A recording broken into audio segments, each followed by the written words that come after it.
Hello everybody, and in this video we will learn how to wrap text in Excel. Well, what does wrap text mean? Let's see. This is wrap extra long text into multiple lines so you can see all of it like this. For example, we have this text that we have written that the time is now to act and deliver.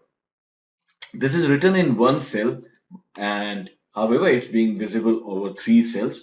Now if I write something else in the next cell, say I am responsible for my life. Okay, all right, so for my life. Now this is gone. Now to see this properly, what we can do is you can click on the cell and click on wrap text. So it becomes wrapped. You can see all of it in a single cell properly. And you can wrap this also. All right. So this is how wrap text works. I'm pressing Control Z to undo it. You can wrap multiple cells together at one time. That is what I meant.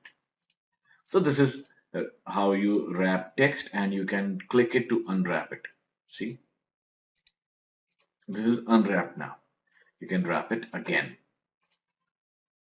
So this is how you wrap text in Excel. See you in the next video.